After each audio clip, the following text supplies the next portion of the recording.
नमस्कार, मी सुनील घनवट, मंदिर महासंघाचा राष्ट्रीय संघटक.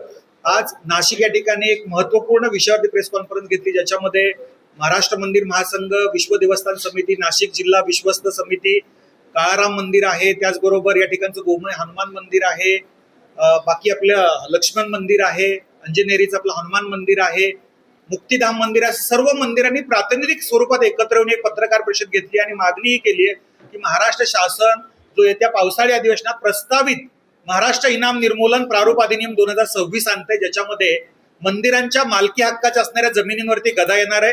याला तीव्र आक्षेप घेऊन याचा निषेध नोंदवण्यात आलेला आणि याला विरोध करण्याचं सर्वानुमते ठरलेलं आहे. आज वक्फ बोर्डच्या जागा संरक्षित केल्या जातात, त्या जागांना अगदी पाहिजे त्या प्रकारे संरक्षित केल्या जातात. मंदिरांच्या जागा ज्याचा मालकी हक्क सरकारचा नसताना, अशा जमिनी अहस्तांतरणी असताना, विकता येत नसताना, त्या विकण्यासाठीचा एक नवीन प्रकार किंवा त्या वहिवाटदार, कुळ, मिराजदार यांच्या नावावर करण्याचा जो एक घोषित पद्धतीने प्रस्ताव आणला जातो आहे, याला कडाडून विरोध करण्यात आलेला आहे. नाशिक जिल्ह्यातलीच नव्हे तर महाराष्ट्रातली सर्व मंदिरं याला विरोध केल्याशिवाय राहणार नाहीत. सरकारनं आताताईपणे आणि घाईघाईत असा कुठलाही निर्णय घेऊ नये.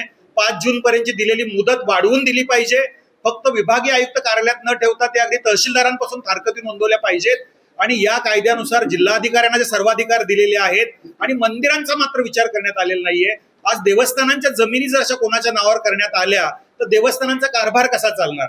मुळात इनाम जमिनी पूर्वीच्या राजे राजवाडे, छत्रपती शिवाजी महाराज, पेशवे यांनी देवस्थानांचा कारभार चालावा, पूजा अर्चा चालावी, त्या ठिकाणची व्यवस्था चालावी यासाठी दिलेल्या आहेत.